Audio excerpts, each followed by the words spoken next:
17 октомври е 290-тиот ден во годината според Григоријанскиот календар. До крајот на годината остануваат уште 75 дена. –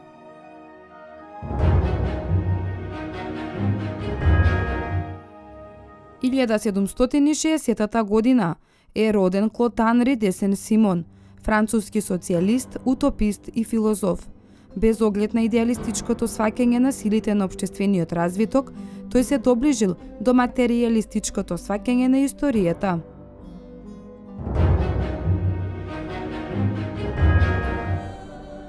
1849 година починал Фредерик Шопен, полски композитор за пијано од добата на романтизмот.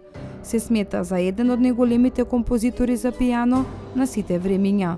Тој има измислено некои музички форми како баладата, но неговите најзначени иновации лежат во рамките на постоечките структури како пијано сонатата, валцерот, ноктурното и етидата. –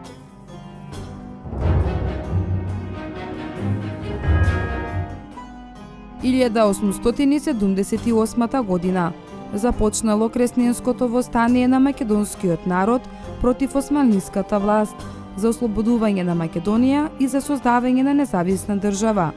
Околу 400 востаници, предводени од Димитар Поп-Ѓорѓиев, Геровски и војводата Стојан Карастоилов, го нападнале селото Кресна, каде што се наоѓала османлиската касарна. При тоа ја зазела касарната и ослободиле неколку места каде што била создадена народна власт. Востанието било задушено дури во јуни идната година. –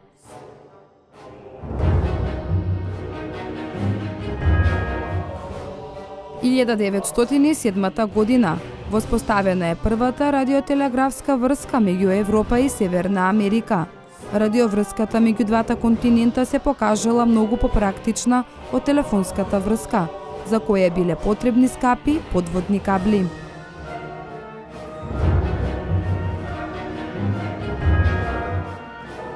1912 година почнала првата Балканска војна.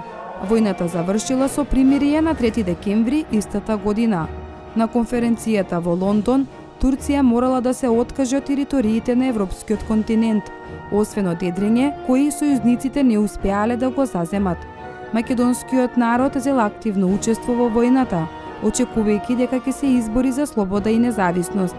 Но наместо тоа, сојузниците ја поделиле Македонија, што пак било причина за почетокот на Втората Балканска војна. –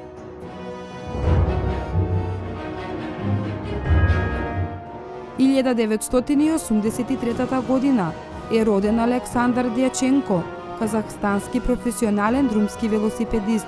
Ја започнал неговата професионална кариера во друмскиот велосипедизам со велосипедската екипа Капек во 2004 година.